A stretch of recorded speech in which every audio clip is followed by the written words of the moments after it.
मुग्धा और उसकी सास के बीच पूरा समय सास के किसी न किसी काम को लेकर मतभेद चलते ही रहते हैं। बहू, ओ बहू, जरा चाय बना दे। मुग्धा चाय लेकर आती है। ये लीजिए, और कुछ चाहिए? अरे नहीं, बस चाय पीने का मन था। जाओ, तुम दूसरा काम करो। चाय पीने के थोड़ी देर बाद सास दोबारा मुग्धा को आवाज लगाती है। अरे बहू रे, आओ बहू, जरा हलवा तो बना दे, मीठा खाने को मन हो रहा है। इसी तरह मुग्धा की सास पूरा समय कोई ना कोई काम बताकर उसे रसोई से बाहर तक निकलने नहीं देती। कभी चाय, कभी हलवा, कभी पानी तो कभी दूध, हर समय खाने को चाहिए और उसके लिए अपने हाथ पर बिल्कुल नहीं हिलाने। परेशान किया हुआ है इन्होंने।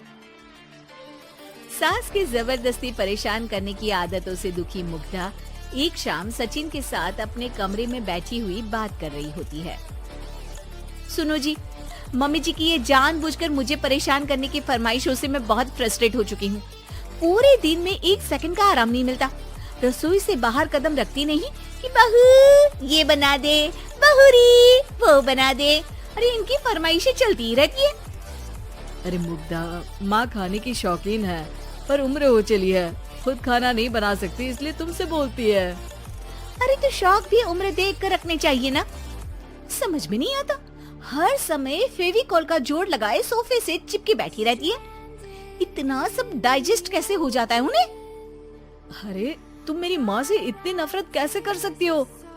मैं उसे नफरत नहीं करती जी, बस परेशान हूँ।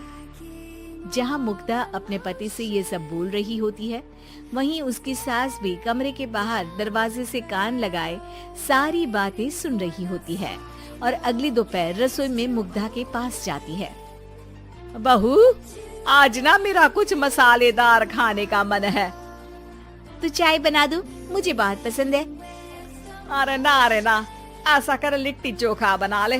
और हाँ, जितना मसाला बातों में मिलाकर पति को सुनाती हो ना, सब्जी में भी वैसे ही डाला करो, खाना स्वादिष्ट बनेगा। सास की बात सुनकर मुग्धा हैरान रह जाती है। मतलब अब पूरा समय मुझ पर हुक्म चलाने के साथ बंद कमरे में हुई पति पत्नी की बीच की बातें भी सुनती है? अरे बात जब मेरी थी तो सुनने में क्या दिक्कत है? ये कहकर सास वहाँ से चली जाती है। अरे अब तो हद पार हो गई। इस तरह से तो ये मेरा जीना मुश्किल कर देंगी। मुग्धा सास की हरकतों से परेशान उसका हल सोचने लगती है और इसी तरह कुछ दिन बीत जाते हैं, जिसमें सास का जन्मदिन आता है। मुग्धा बहुत खुशी के साथ अपनी सास को एंड्रॉइड मोबाइल गिफ्ट करती है। मम्मी, आपको सबसे बात करने के लिए बहुत दिक्कत होती है ना? कभी सचिन तो कभी मुझे बोलना पड़ता है, पर इस मोबाइल से आपको कोई दिक्कत नहीं होगी। एक जगह बैठे बैठे बहुत कुछ कर सकती हैं अब आप। मोबाइल देख सासू माँ खुश हो जाती है, पर उसे इस्तेमाल करना तो आता नहीं, इसलिए साइड में रख देती है। जिसे देख मुग्धा घर का सारा काम छोड़ मोबाइल सेट कर सास को इस्तेमाल करना सिखाने लगती है, जिसके बाद अब सास पूरा समय मोबाइल में ही लगी रहती है। हाय, जब से मम्मी को मोबाइल मिला है मेरी लाइफ में कितनी शांति आई है। अच्छा है, इसी तरह बिजी रहे तो मैं भी सुकून की जिंदगी जी पाऊंगी। अब मुग्धा जब मन करे काम करना, जैसा चाहे वैसा खाना बनाकर खाना, पूरा समय रिलैक्स और खुश रहने लगती है। क्या बात है, आजकल तुम बहुत चहक रही हो। अरे मम्मी जी से छुटकारा जो मिला है, अब ना फरमाइशें ना छुप छुप कर बातें सुनना।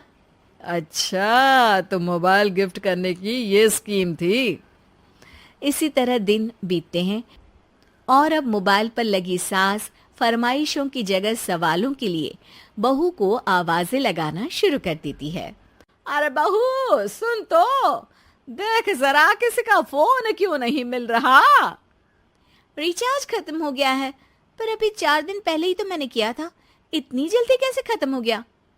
अरे मैंने कल तेरी कनाडा वाली मौसी सास से 3 घंटे बात की थी ना। क्या? इतना महंगा तो मोबाइल भी नहीं आया जितना महंगा इसका रिचार्ज पड़ रहा है। इसके बाद तो जैसे मुग्धा के दिन के 24 घंटे में से 20 घंटे सास के पास उनके मोबाइल रिलेटेड प्रॉब्लम सॉल्व करने की ड्यूटी ही बन जाती है। अरे मुग्धा, ये मोबाइल में अचानक तेरी मौसी सास की शक्ल क्यों दिखने लगी? और ये तो हिल भी रही है। मम्मी, ये गूगल डुओ का वीडियो कॉल है। इसमें आप बात करने के साथ एक दूसरे की शक्ल भी देख सकती हो। अच्छा, ये तूने मुझे पहले क्यों नहीं बताया? अब बताने के लिए पहले नहीं बताया। इसी बीच सचिन भी वहां आ जाता है और सास अपनी वीडियो कॉल में बिजी हो जाती है। क्यों, सास बहू में क्या गपशप चल रही है? इसे गपशप नहीं, दिमाग का दही होना बोलते हैं। पर तुम तो मम्मी को मोबाइल देकर बहुत खुश थी, फिर क्या हुआ? हाँ, उसका सुकून भी कुछ ही दिन मिला। अब घर के टंटे खत्म हुए तो मोबाइल की टिंग टिंग शुरू हो गई। देखो भाई, कुछ पाने के लिए कुछ खोना तो पड़ता है। आखिर तुमने मोबाइल अपने फायदे के लिए ही तो दिया है, तो फिर सवालों के जवाब भी देने पड़ेंगे, क्योंकि जब तक उनके हाथ में ये फुंथरू रहेगा, तुम्हारी लाइफ में प्राइवेसी और सुकून रहेंगे। कहने का मतलब है अगर इससे प्यार बढ़े तो दाग अच्छे हैं। अरे मुझे पहले दिन से ही पता है मोबाइल किस मकसद से दिया गया है। भूलो मत, इससे पहले मैं बातें ही सुनती थी। सास की ये बात सुनकर मुग्धा शॉक में और सचिन हंसता रह जाता है।